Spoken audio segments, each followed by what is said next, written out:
Hello, students. You are welcome again. Today's lesson. Today we are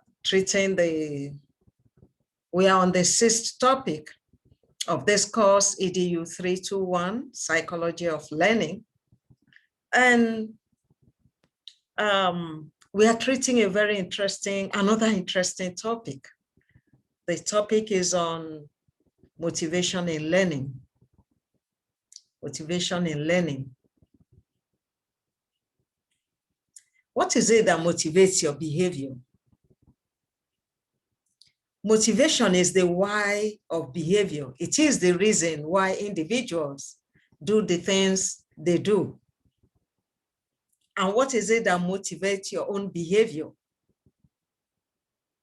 Why did you enroll in this now program to earn a degree?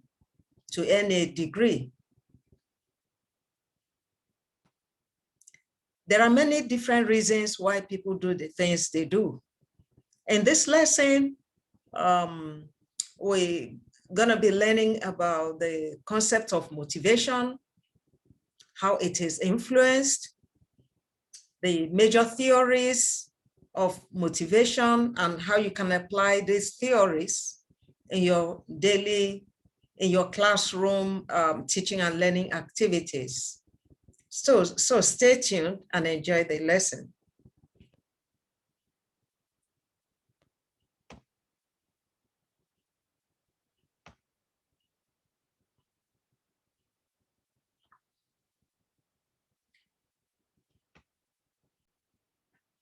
Okay, like I said, motivation in learning. That's the topic for today. Today being the 18th of May 2021. Okay, the learning outcomes. After completing this lesson, you'll be able to define motivation. You'll be able to distinguish between intrinsic and extrinsic motivation. You'll be able to discuss some theories that describe motivation in learning. You'll be able to discuss how the theories of motivation can be applied in classroom situation. What is motivation? There are varieties of definitions. I've listed them on the screen. Some of them include that motivation is an inspiration that propels someone into an action. It is the eagerness and willingness to do something. What is that thing in you that pushes you to want to do something?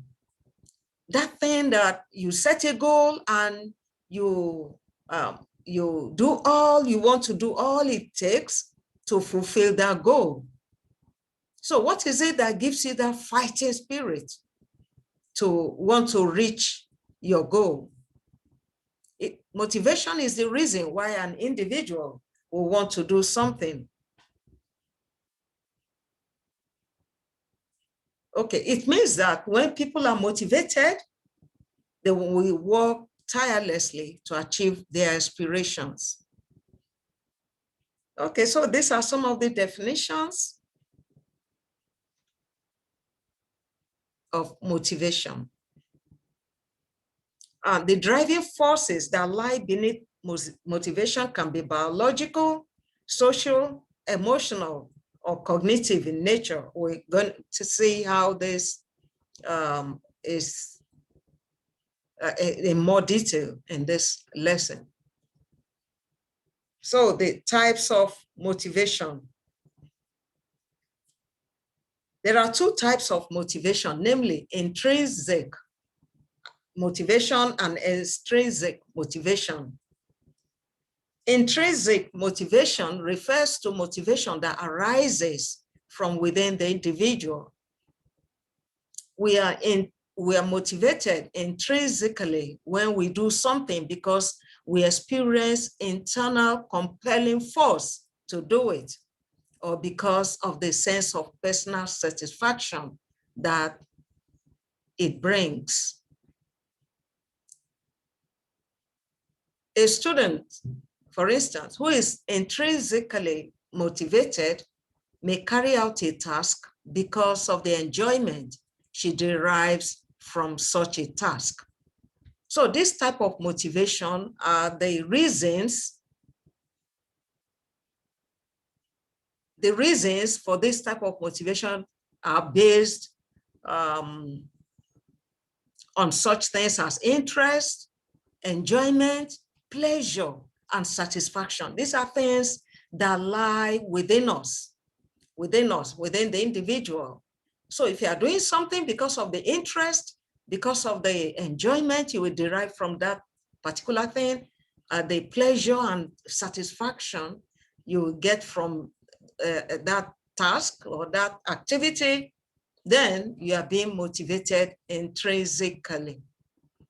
What about extrinsic motivation? It refers to motivation that arises from sources outside the individual. It is the incentive that drives an individual's behavior towards a goal. And you set a goal and then you want to achieve that goal due to external reasons, not for the reasons of personal interest or satisfaction, but for other external reasons. What are these reasons? These reasons are based on maybe money, fame, power. So extrinsic motivation is something outside the person that energizes the behavior. A student, for instance, who is extrinsically motivated will execute an action in order to obtain some reward or avoid punishment. For instance, a student who reads hard for the examination did so because of the desire to obtain better grade.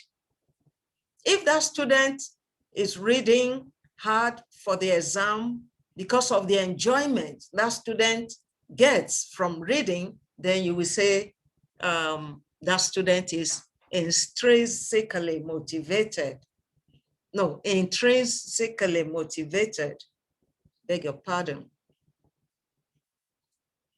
But for extrinsic motivation, you are motivated for reasons such as to gain a reward. That reward can be in form of money, fame, power. You want to gain power, or you want to avoid punishment, or you want to please someone. You want to please your parents, for instance, or your spouse for doing certain things. So you are, in that sense, extrinsically motivated. So we can see that motivation to engage in a given behavior can come from internal and external factors. Think about how you are currently in now. Are you here because you enjoy learning and you want to pursue an education to make yourself a better rounded individual? If so, then you are intrinsically motivated. However, if you are here because you want to get a university degree to make yourself more marketable, in order to earn a better salary, better high-paying career, or to satisfy the demands of your parents. You want to make them happy. Or your spouse, you want to please your spouse, then your motivation is more extrinsic in nature. So I believe you can distinguish between the two types of motivation. Let me ask you this. Are your motivations based on intrinsic or extrinsic factors? Or is it a mix of both intrinsic and extrinsic factors? Okay, think about that.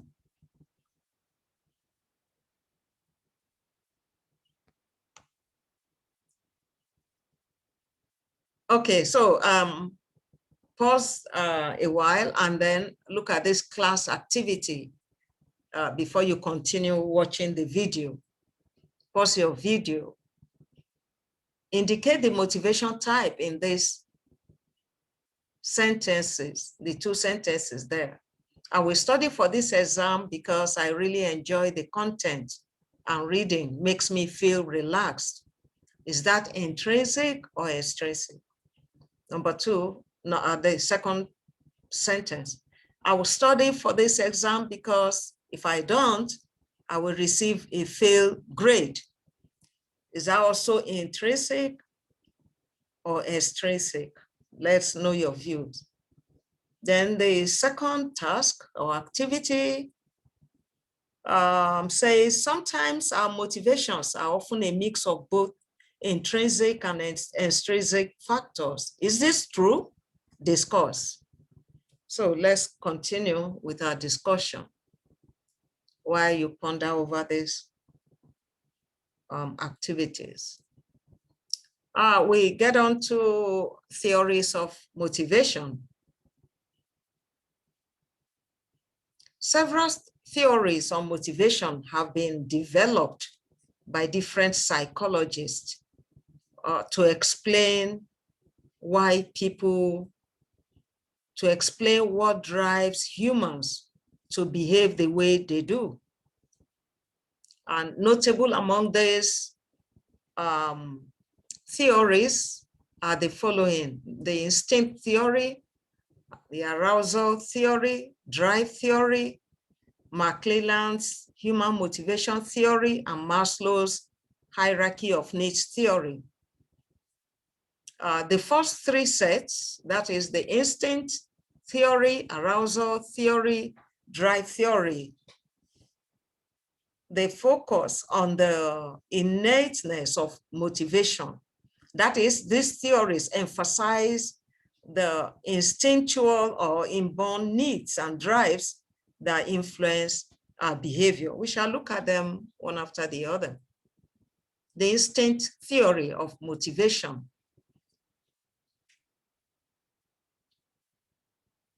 This theory suggests that human behavior is driven by instinct, which aid survival.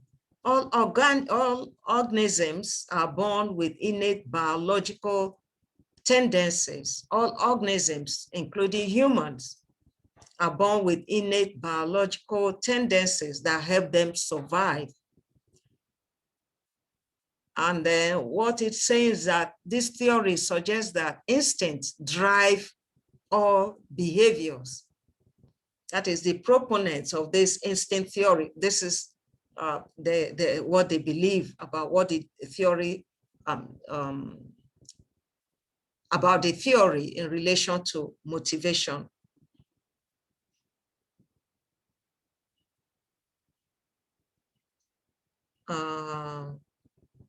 For instance, some behaviors are driven by instinct. For instance, infants have an inborn rooting reflex that helps them seek out the mother's nipple and obtain the food. When a child is born, nobody teaches that child where the nipple, the location of the nipple, but the child seeks it out. This is an example of an instinct. The child is born with an inherited biological behaviors. They are inherited. They are not learned. They are just inherited. That is instinct.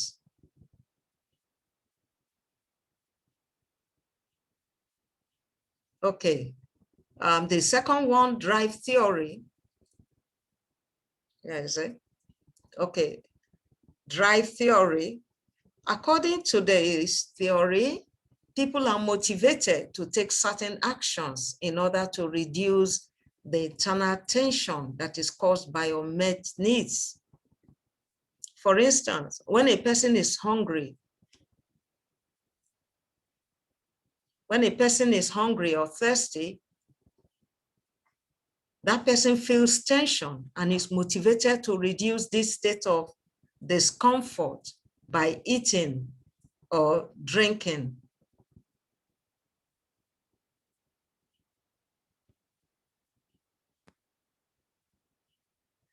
This theory is based on the idea that the body actively works to maintain a certain state of balance or equilibrium.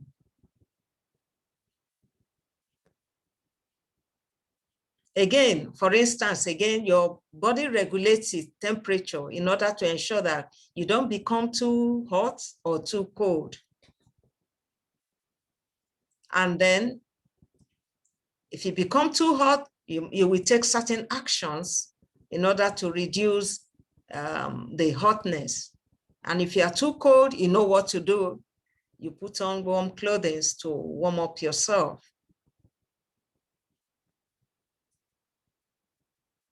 So the theory is saying that when a physiological need is aroused, a state of tension or drive is created, that is the hunger, for instance, that motivates an organism to satisfy the food, the need, looking for the food. That's the example given under that drive theory.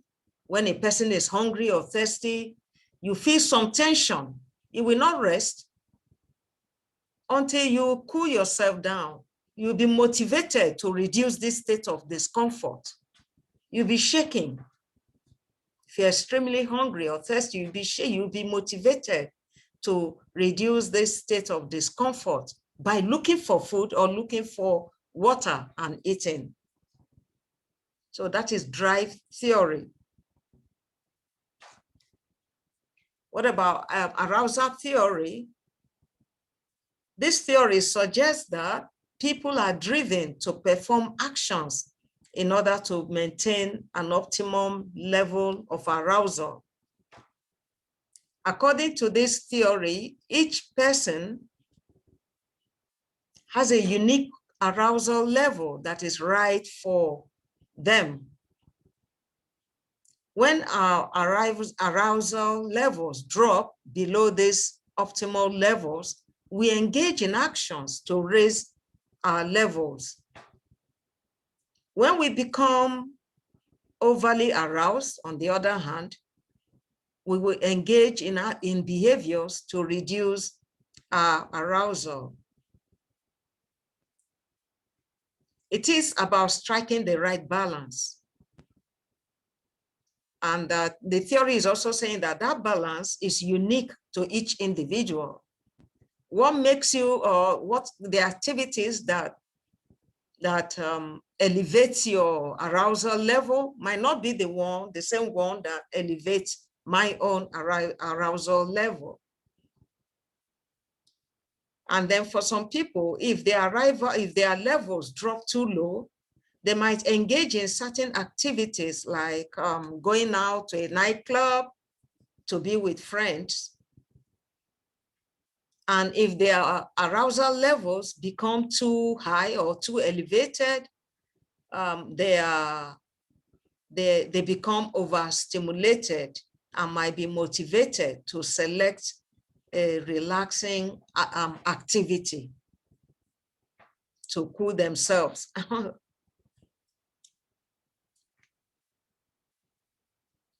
Then the theory also suggests that the person with low arousal needs might be motivated to pursue simple activities such as watching a movie in order to maintain their arousal levels. And the individual with high arousal needs,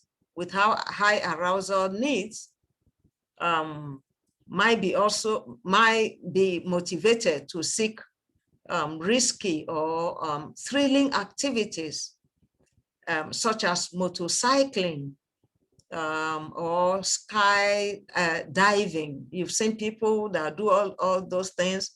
They are people with high arousal needs. They like to take risky activities in order to maintain their ideal levels. Something that maybe someone with a low level of arousal might not attempt, might not try it. I know someone like me, I might not try all those risky activities like skydiving or motorcycling, racing. I won't dare it. I don't have that level of arousal to enable me engage in those activities. What about you? Are you more on the high arousal side or low arousal side? Okay, the fourth one there, the fourth theory of motivation, the fourth of the theories, McClelland Human Motivation Theory. McClelland. Okay, to continue with sorry, that arousal theory, I want to add something. In the classroom setting, when the lesson is too easy, the children might get bored and restless. And when the lesson is too difficult, they will feel frustrated and disinterested. So the optimal level of difficulty should be halfway between the extremes of ease and difficulty for all the children, so that all the children will benefit from it. Don't make it too high or too low, since you have a mix of children in the class. So I continue with the McClelland's Human Motivation Theory. According to this theory, individuals acquire three types of needs as a result of their life experiences: the need for achievement, the need for affiliation, and the need for power. People will have different characteristics depending on their dominant motivator. For instance, achievers like to solve problems and achieve goals. So please, the details of these slides are already uploaded in your lesson notes. So you go there, read to get the details of these contents of this lesson. So we move on to the fifth. We're treating only 5 theories of motivation. The fifth one, the popular one, Maslow's hierarchy of needs theory. I'm sure you've come across that word, Maslow's hierarchy of needs theory. The basis of Maslow's theory is that human beings are motivated by unsatisfied needs. He argues that humans have 7 levels of needs that can be arranged in a hierarchy. They are arranged in a hierarchy from the lowest to the highest. And this hierarchy of needs is often portrayed in the shape of a pyramid, with the largest and lowest levels at the bottom. We shall soon look at the pyramid. And then the theory says that these needs, human beings are born with these needs, and that these needs create internal pressures that can motivate a person's behavior. It goes on to say that as we satisfy the lower needs, they become less important and no longer serve as motivators, paving way for the next on the hierarchy. Once you satisfy that need, a particular need, it will no longer serve or motivate you into further action. You will now look for the next one on the hierarchy. Okay, we'll take them one after the other. This is just the whole basis of Maslow's theory. Maslow sees man as a wanting being who is motivated by the needs he wants to satisfy.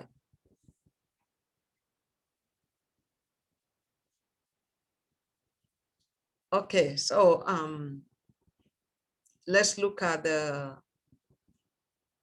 Maslow's hierarchy of needs. We said that there are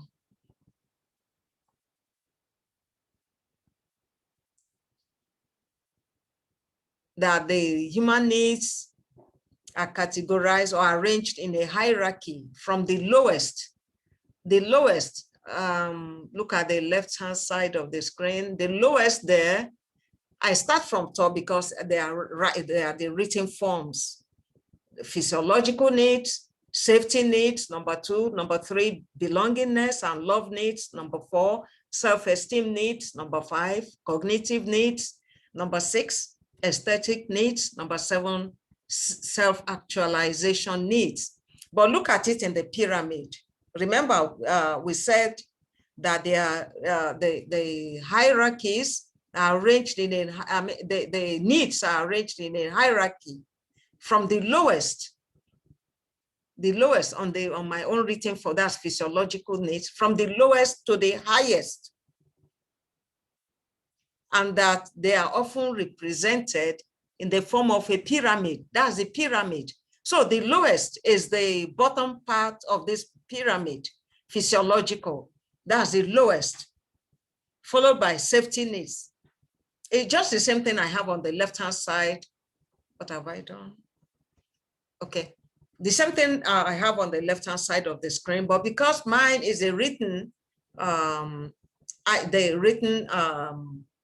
items, I listed them, the written list is coming from top down, but actually physiological needs are number 1, the bottom part, which is on the right-hand side of the screen, or the image, see it here on that's the bottom part, the most bottom part of that pyramid.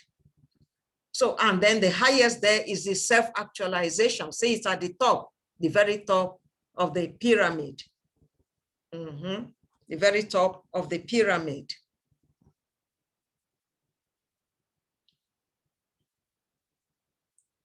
Okay. It's portrayed in the shape of a pyramid.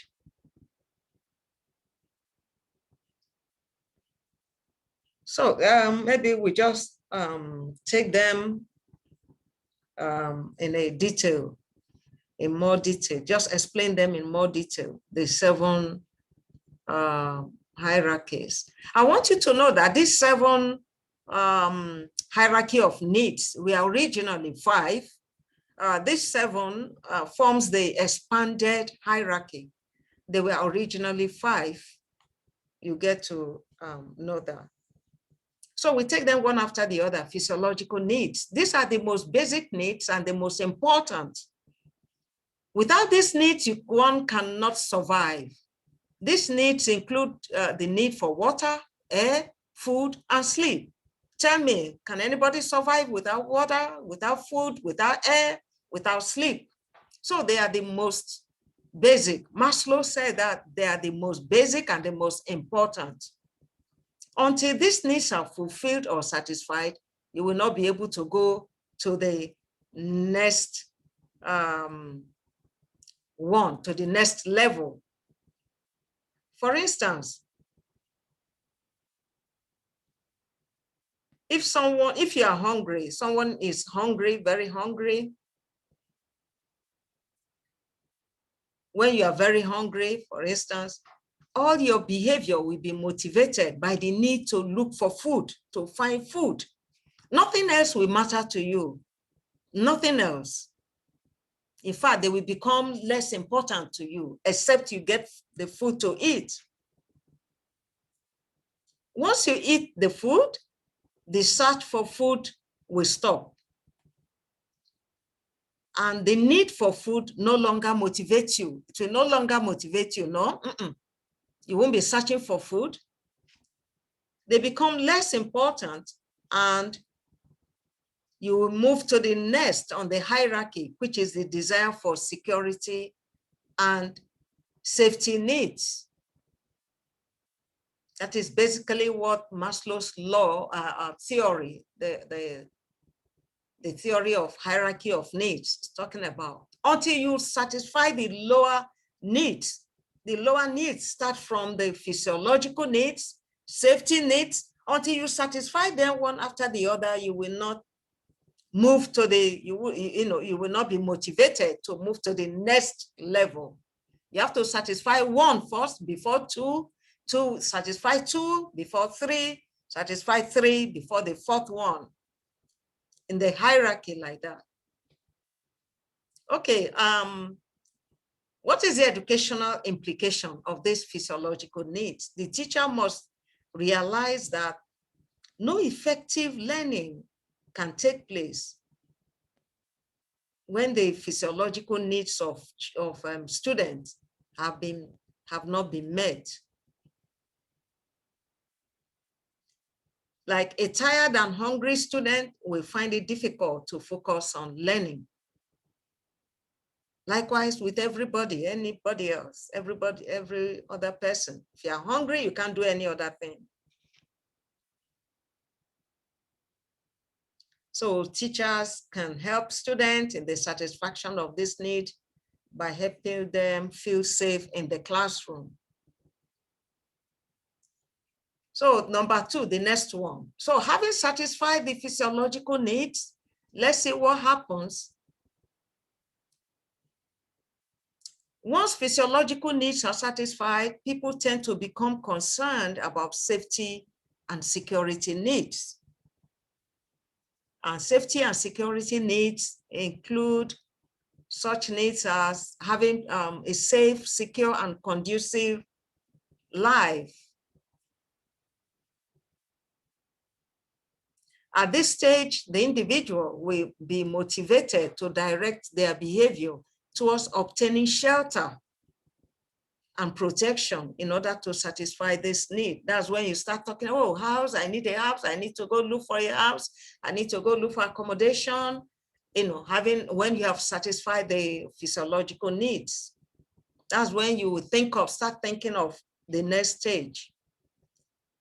And then for the second level,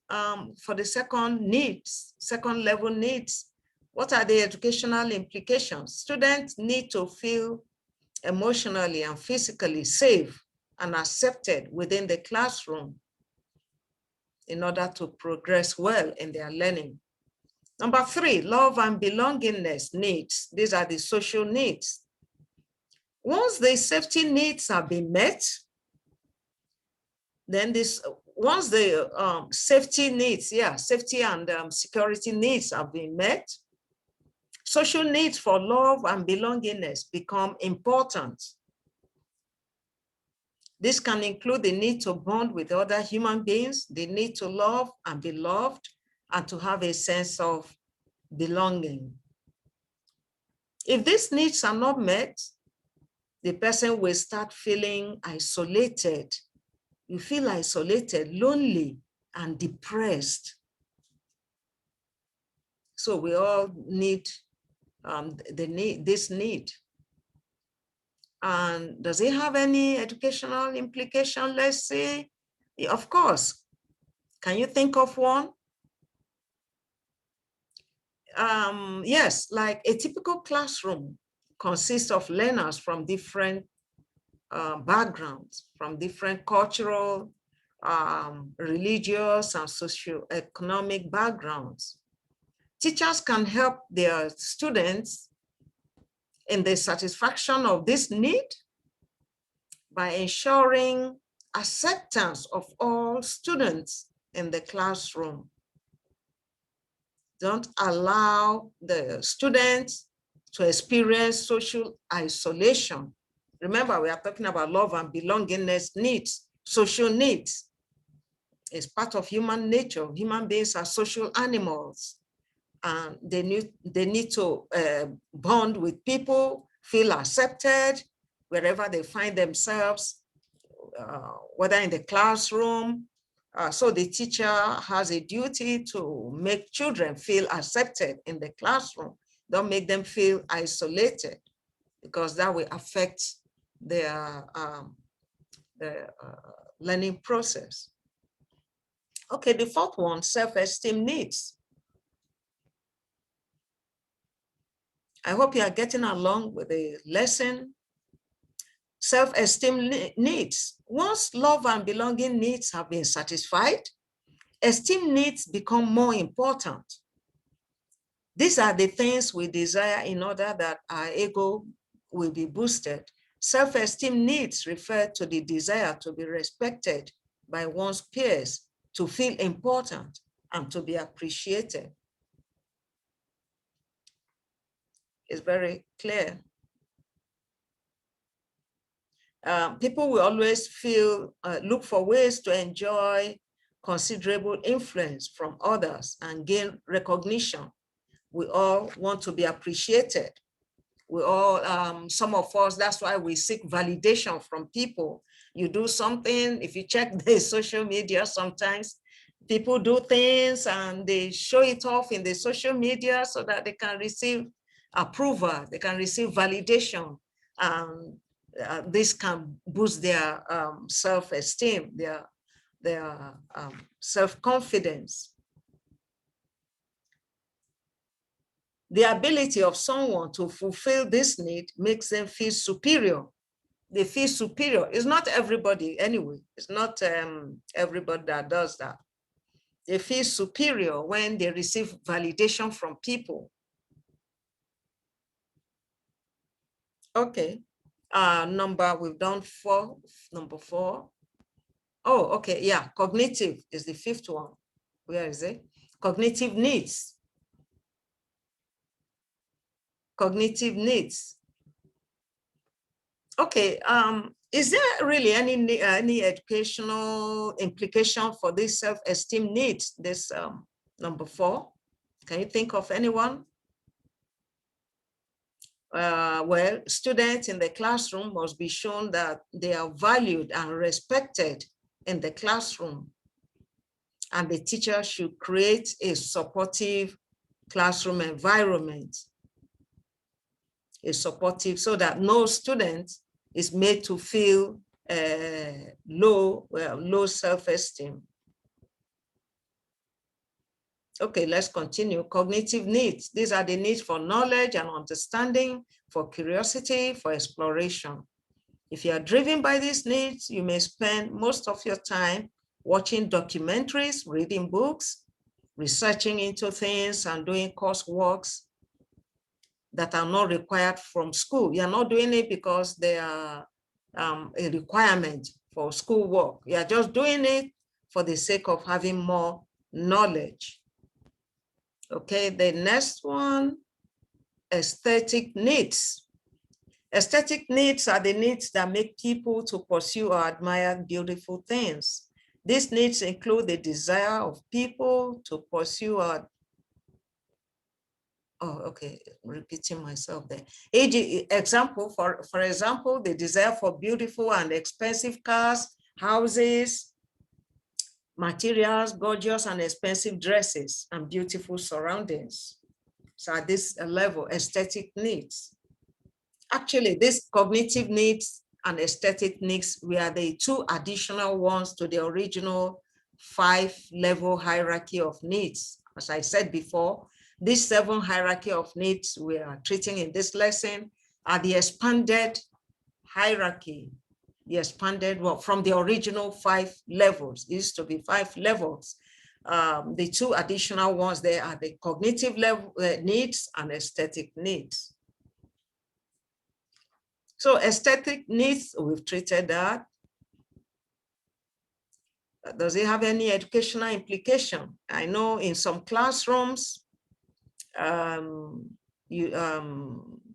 classrooms are often well decorated or adorned with beautiful charts and learning materials that will appeal to the students' aesthetic needs. You know that students' minds will always be attracted to the activities in a beautifully adorned classroom. So teachers are encouraged with the help of their students to keep their classrooms clean and beautify them with with attractive things and decorations. Self-actualization. This is the highest level of the hierarchy and refers to the realization of a person's potential. At this level, you have the desire to accomplish everything that one can. If the previous needs are sufficiently met, a person now has the opportunity to become self-actualized. At this point, the person is said to have reached the peak of his potentials.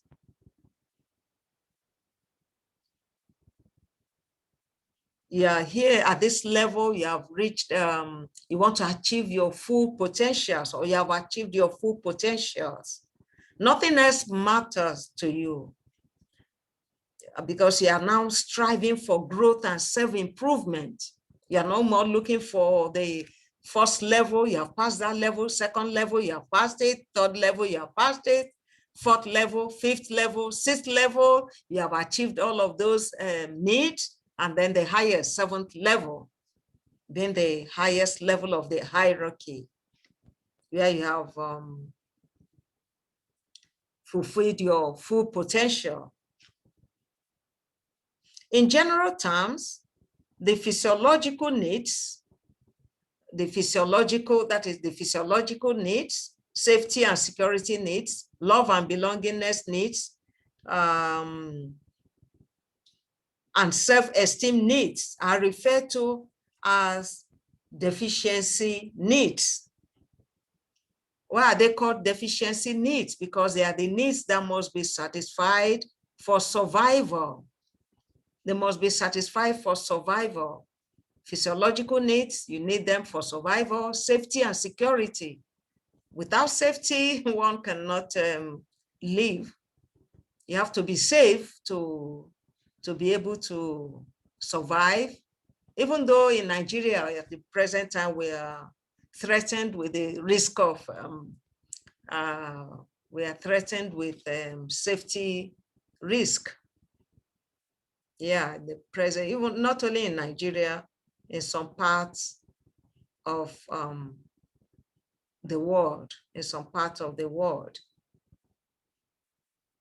we're only managing to cope with the situation. Okay.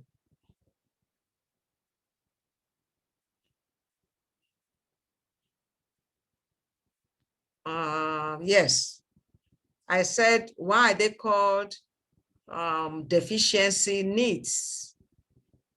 Because they are the needs that must be satisfied for survival.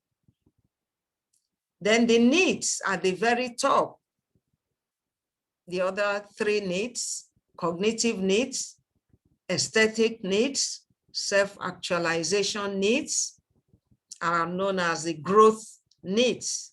They are called growth needs. They are referred to as growth needs. Why? Because they are the needs that enhance the person's psychological functioning. Okay, there is an activity here. Can you think of recent examples of how Maslow's hierarchy of needs might have affected your behavior in some way? Yeah, think about the class activity. So with that, we come to the end of the lesson. I hope you enjoyed this lesson. And then the lesson has prepared the teachers, prepared you for the various strategies you can use to keep students motivated in the teaching, learning activities. It will be of great benefit if you can adopt these strategies in your classrooms. And then with that is thank you till we meet again at the next class. Bye.